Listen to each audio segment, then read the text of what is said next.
கோயம்பேடு பேருந்து நிலையத்தை தனியாருக்கு கொடுக்கறதா இருக்கிறதா ஒரு தகவல் இருக்கு. அதை அன்புமணி ராமதாஸ் வந்து அதை சொல்லியிருக்காரு.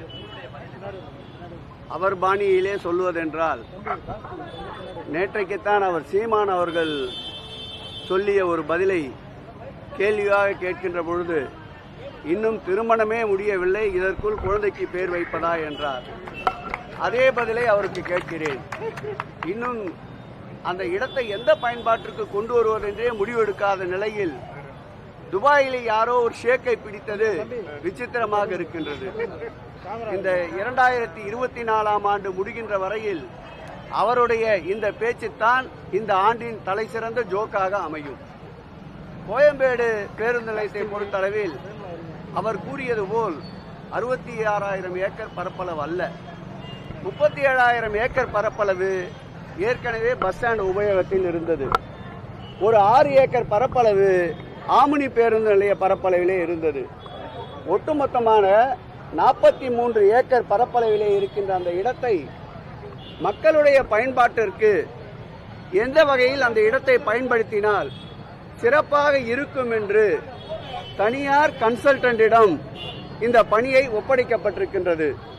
அந்த கன்சல்டன்டுடைய முழு விவரம் அடங்கிய அறிக்கையை இன்னும் அவர்கள் சென்னை பெருநகர வளர்ச்சி குழுமத்திற்கு அளிக்கவில்லை.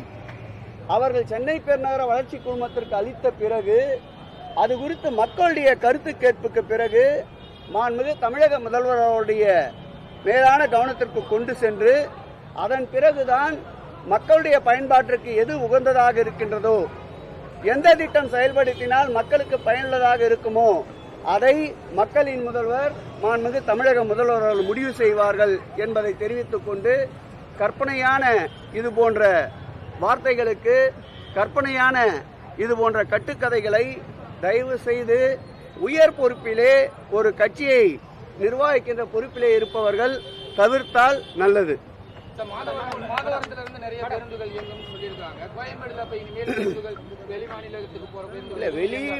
வெளி மாநிலத்திற்கு செல்கின்ற பேருந்துகள், பெங்களூர், ஹைதராபாத் போன்ற நகரங்களுக்கு செல்லுகின்ற பேருந்துகள் படிப்படியாகத்தான் குறைக்கப்படும்.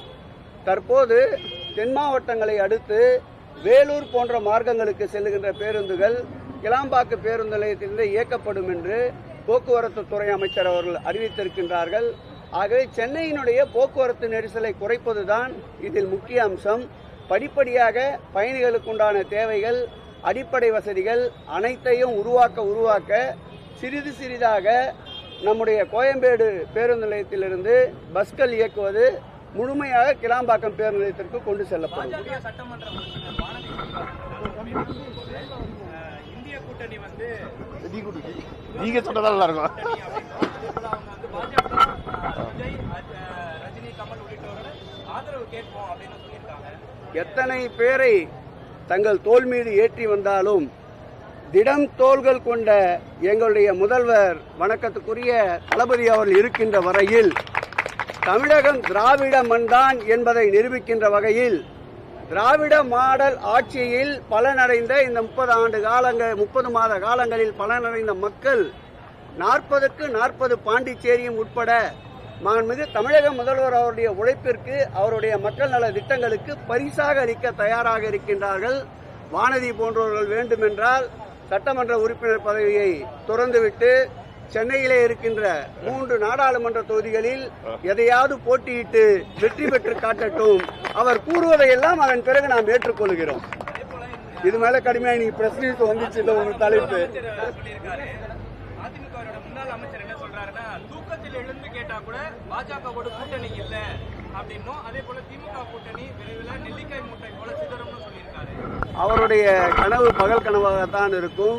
திமுக கூட்டணி நெல்லிக்காய் மூட்டை போல அல்ல, எஃகு கோட்டையை போல உறுதியாக இருக்கிறது என்பதை அவருக்கு தெரிவித்துக் கொள்கிறேன்.